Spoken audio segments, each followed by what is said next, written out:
नमस्कार, मी धनश्री आणि लाईनलाईट क्रिएटिव्ह स्टुडिओच्या या दिवाळी विशेष भागात आपणा सर्वांचे स्वागत आहे। दिवाळी हा भारतीय संस्कृतीतला मोठा सण आहे। दरवर्षी सारेजण दिवाळीची अगदी आतुरतेने वाट बघत असतात। नवरात्रीचा शेवट होतो आणि हात फिरे तिथे लक्ष्मी वसे असं म्हणत साऱ्या घरातील केर कचरा काढून घराला रंगरंगोटी करून सारे काही सुशोभित केल्यानंतर मग सजायला लागते ती दारी रांगोळी आणि दिवाळीची अनामिक चाहूल लागते। दिवाळी मुख्यतः दिव्यांचा सण आहे। अंधारातून प्रकाशाकडे, तिमिरातून तेजाकडे वाटचाल करणाऱ्या आशादायी संस्कृती परंपरा जपणाऱ्यांकडून हा सण साजरा केला जातो। अशी ही दिव्यांचे आणि आशादायी विचारसरणीचे महत्त्व अधोरेखित करणारी दीपावली फक्त भारतातच नाही तर जगभरात आपल्या दिव्यांच्या प्रकाशातून साजरी होत संपूर्ण सृष्टी उजळवून टाकते। भारतीय संस्कृतीतील हा एकमेव सण जो हिंदू, मुस्लिम, शीख, ईसाई, बौद्ध, ख्रिश्चन यासह इतर सारे धर्मांकडून एकत्रितपणे साजरा केला जातो। हीच मूळतः खरी भारतीय संस्कृती आहे जी दिवाळी आपल्याला एकात्मतेतून दाखवते। भारतात जितके धर्म तितक्या प्रथा आहेत, त्याचप्रमाणे प्रत्येक धर्माप्रमाणे दिवाळी हा सण देखील विविधतेने नटलेला आपल्याला बघायला मिळतो। भारतातील महाराष्ट्र हे राज्य देखील संतांचे आणि संस्कृती परंपरांचे पाईक असणारे राज्य म्हणून ओळखले जाते।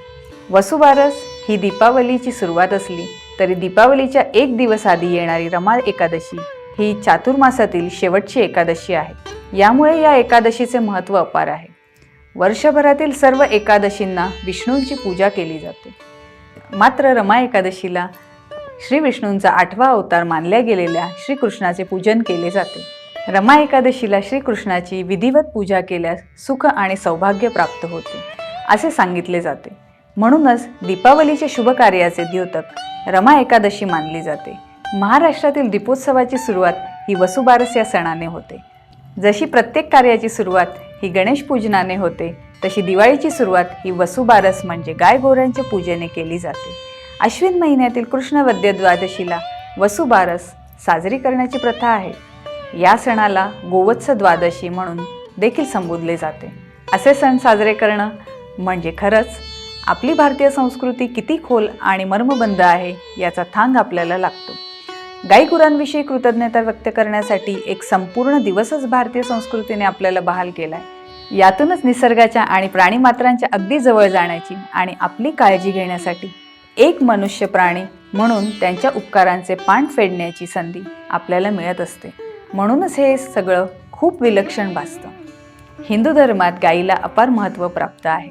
33 कोटी देव तिच्यात वास करतात अशी ती साऱ्या जगताची आई म्हणजेच गोमाता म्हणून सारेच जण तिचा सन्मान करतात। या सणाला वसुबारस हेच नाव का पडले असावे, तर गोष्ट अशी की वसु म्हणजे द्रव्य म्हणजेच धन, शेतकऱ्यांच्या कष्टाचं धन म्हणजे गायी, गायीच्या पोटातून शेतकऱ्यांचा सर्जा म्हणजेच बैल जन्माला येतो आणि त्याच्या मदतीने शेतात मशागत होऊन चांगले धान्य पिकते। तसेच गायीचे दूध, तूप, लोणी यातून घरी उत्पन्न लाभते। ती अगदी मायबाप होऊन शेतकऱ्यांचा संसार रथ हाकत असते। अशी धान्याची लक्ष्मी असणाऱ्या गोमातेला पूजण्यासाठी साजरा केला जाणारा सण म्हणजे वसुबारस अशी या शब्दामागची भावना आहे। हा सण साजरा करण्यामागे एक पौराणिक प्रसंग देखील दडलेला आहे। समुद्र मंथनाच्या वेळेस 5 कामधेनू म्हणजेच गायी उत्पन्न झाल्या होत्या। त्यापैकी नंदा नामक धेनूस उद्देशून हे व्रत केले जाते। या दिवशीपासून अनेक जन्माच्या कामना पूर्ण व्हाव्यात याकरिता वासरासहित गायीची पूजा केली जाते।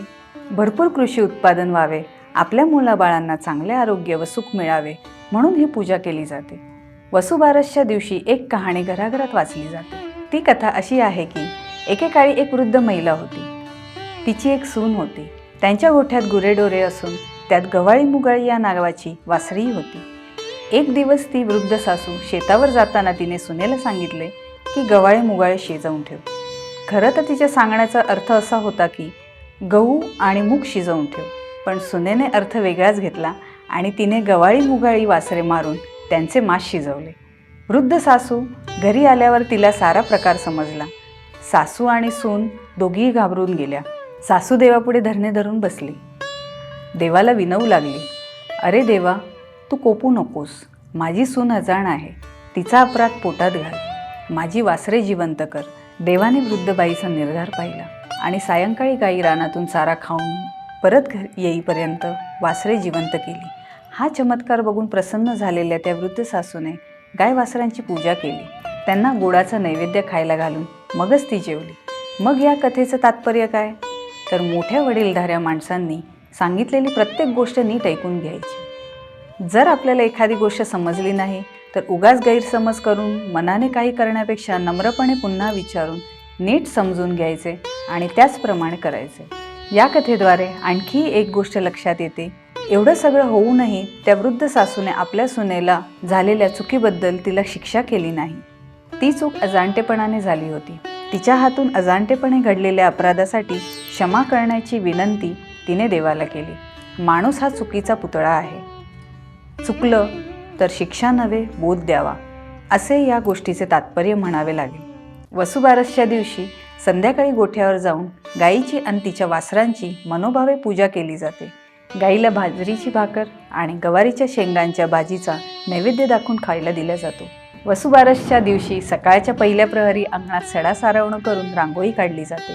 काही ठिकाणी शेतकरी या दिवशी गाईचं दूध काढत नाहीत। सकाळ संध्याकाळ अशी 2 वेळेस गाय गोऱ्यांची पूजा करण्यासाठी बायकांची लगबग असते। निरांजन ओवाळून तिची दृष्ट काढून गायवासराची पूजा केली जाते।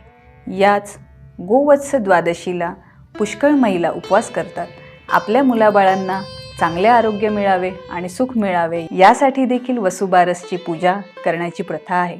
या दिवशी संध्याकाळपासून घरातील तुळशीपुढे, दारात, अंगणात आणि संपूर्ण परिसरात दिवे लागणे केली जाते आणि श्री गणेशा होतो दिव्यांच्या सणाचा म्हणजे दीपोत्सवाचा, कृतज्ञतेचा आणि दयाशील वृत्तीचा बोध देणाऱ्या गोवत्स द्वादशीपासूनच दिवाळीची सुरुवात का होते हे आपल्याला समजले।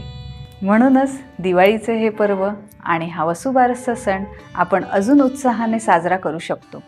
दिवाळीच्या या पर्वाची सुरुवात ज्ञानातून प्रकाशित करण्यासाठी आपण पुन्हा भेटूया दिवाळीच्या विशेष भागात, दिवाळीच्या प्रत्येक दिवसाची महती ऐकण्यासाठी। तोपर्यंत नमस्कार, शुभ दीपावली।